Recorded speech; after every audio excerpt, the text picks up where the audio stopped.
Thank you for coming to TIE. We're going to go through a quick list of our TIE Entrepreneur Award finalists. I'm going to have Esau come talk about that. Thanks, Ashish.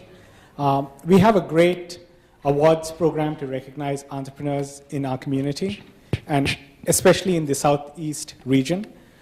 This year we started fairly early asking entrepreneurs to get nominated.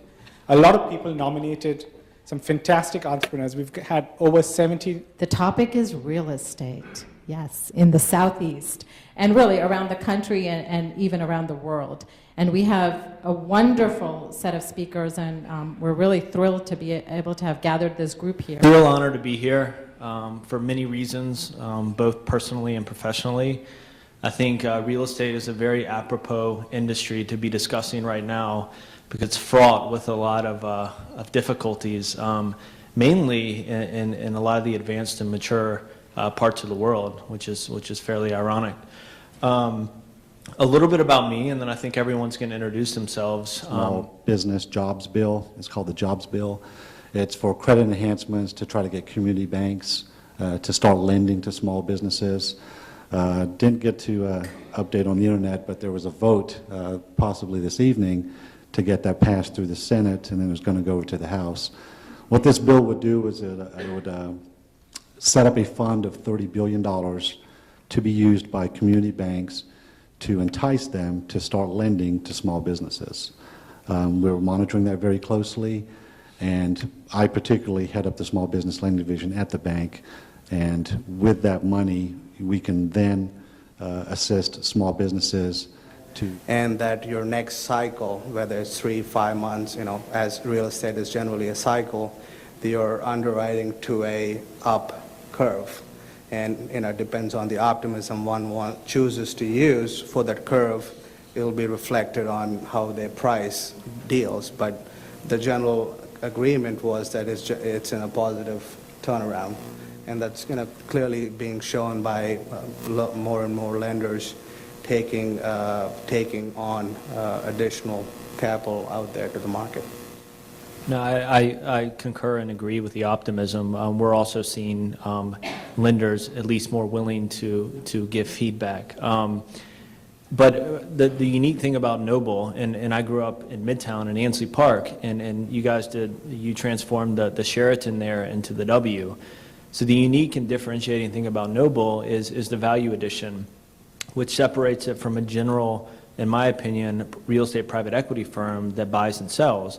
And so when you do approach lenders in this market, and there's that additional risk factor of repositioning and redeveloping an asset, what kind of questions and difficulties are you coming up against, and how might that be affecting the pricing of those loans in the marketplace right now?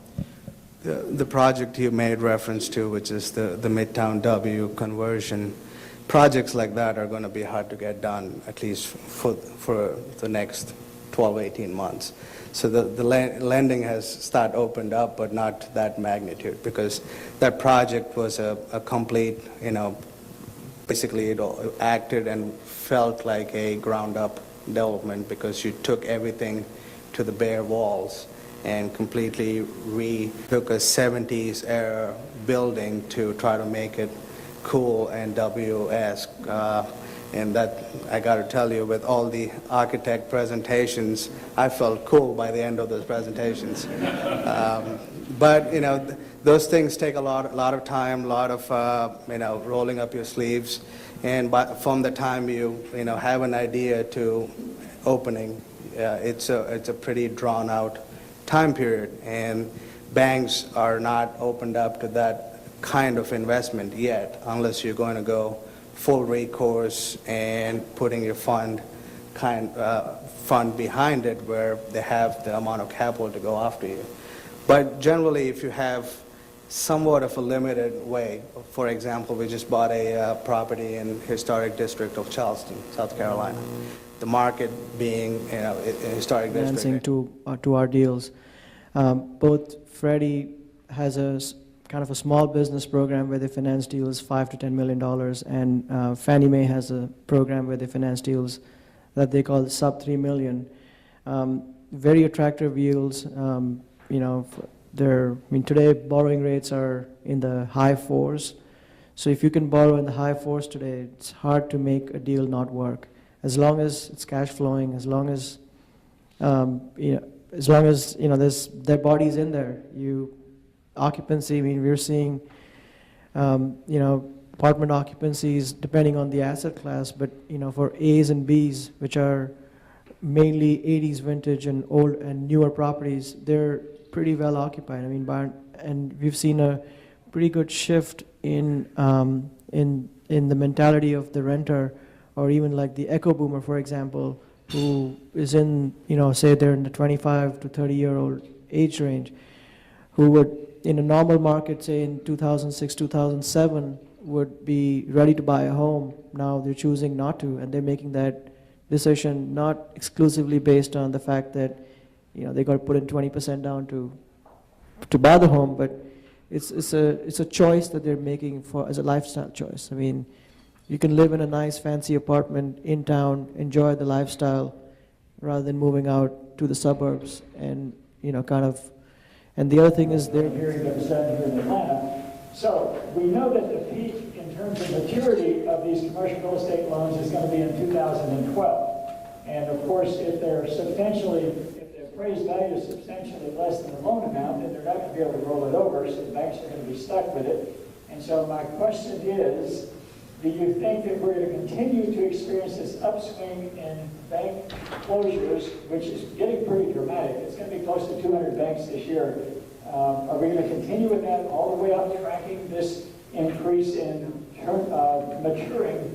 And will that peak in 2012, or are the banks going to find some way of surviving this maturation peak that's going to come in 2012? I think banks are aware of that, and what they're doing right now is they're addressing that in anticipation of 2012. When some of these loans that are coming due right now, banks are, like I said earlier, have almost stopped lending on CRE for those types of projects. The loans that are maturing now in the next 6 months, the banks are identifying them, looking through their portfolios, and figuring out ways to reduce their exposure to that to get below those thresholds. People have interest in India and real estate and are connected to the industry. And it's probably one of the quickest turnarounds I've ever seen in a cycle. I was working in India, and when I arrived, I think the Sensex was about 21,000. And when I left, it was about, I think, 7,000. So I think the government was ready to get me out of there. But since then, I think if you look at a lot of the prices and such the compelling demographics of places like Brazil, India, and China, then you're seeing a lot of limited partner capital wanting to go there. Working, John, Ashish, Sand, and you guys were a terrific group. Thank you.